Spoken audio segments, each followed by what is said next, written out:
If you've ever used a stitch and flip method on any of your quilts, this ruler is going to help you cut out an entire step in the quilting process.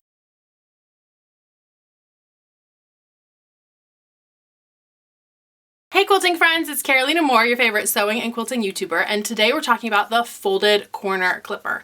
This is such a handy tool for all kinds of uses, and I'm going to show you how to use it. Remember, down below I have links on where you can purchase this ruler if you don't already own it.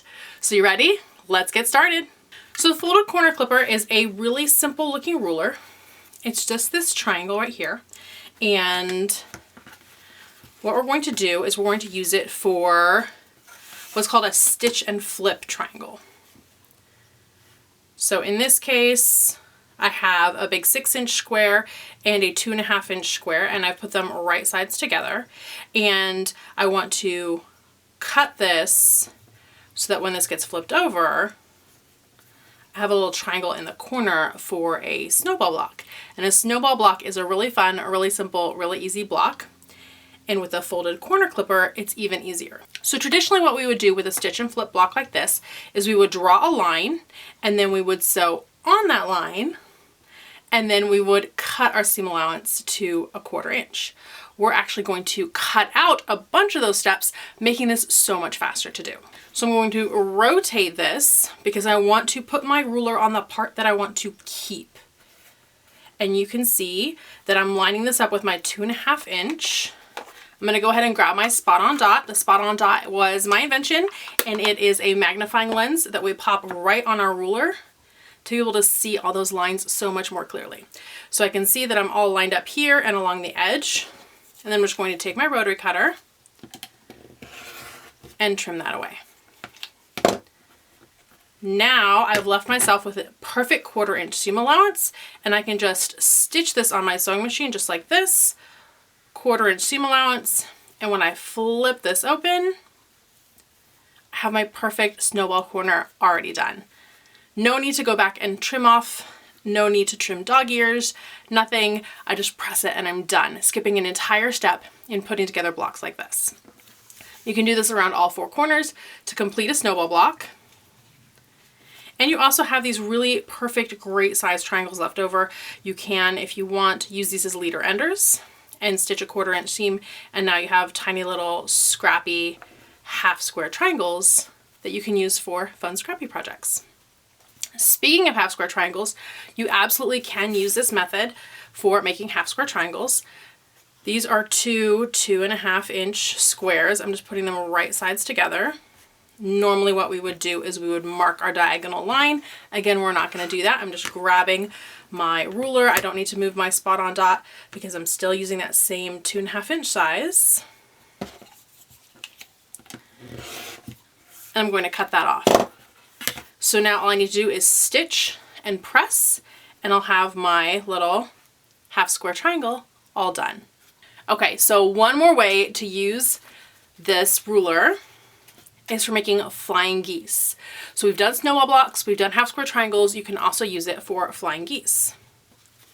So I have my base for my flying geese block, and I have my square for my flying geese block. And again, I'm going to put the ruler on the part that I want to keep. So we're protecting the part that we want to keep. And I'm going to cut this off. Now, let's say that I want to be able to do all my cutting and then go to my sewing machine because I don't have a sewing machine and a cutting mat right next to each other. Totally okay. Let me grab a pin. So I've pinned this in place just with a pretty decorative pin, but that's okay. I'm going to do my other side.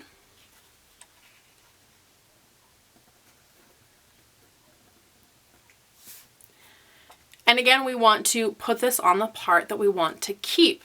So we want to keep this part of the triangle here. I'm going to pivot, and my big pin is going to be in my way a little bit, so you might want to stitch this beforehand, but we're going to go ahead and lay that down, cut. It cuts that seam allowance perfectly, and you can see I have both these sides that are going to make my flying geese block just like that. So that's the folded corner clipper. It is perfect for all your stitch and flip triangles, whether those be half square triangles, flying geese, snowballs, or other stitch and flip triangles that you're doing in any of your projects. It is so handy and easy to have. When I use my folded corner clipper, I do want to make sure my fabrics are well starched. I have a starching video, and you can go ahead and check out that starching video with all kinds of details on how I really well starch my fabrics. And here's why. So this fabric here has been starched and this fabric has not. And you can see that if you run this through your sewing machine to make your 1/4 inch seam, there's a lot of stretch on this, and you can actually pull your triangle out of square if you allow your sewing machine to pull it while you're holding this end. So you want to just feed it through your machine without using any tugging or pulling at all, so that you don't stretch that bias. Now this fabric is very well starched, and you can see with the same amount of tension, I'm not getting very much stretch at all. So to give you an example, you can see the difference when I pull the two of them, that this is getting a lot of stretch and this is barely getting any, because I've so well starched my fabrics. So when you're going to stitch on the bias, go ahead and check out that starching video. I'm linking it again, and that'll help you so that you don't worry about stitching your squares or your triangles and getting them out of square. That's it for this video. It was a really quick one. Again, the folded corner clipper can be found in my shop as well as some other shops as well. You can also check your local quilt shop. They probably carry the folded corner clipper as well.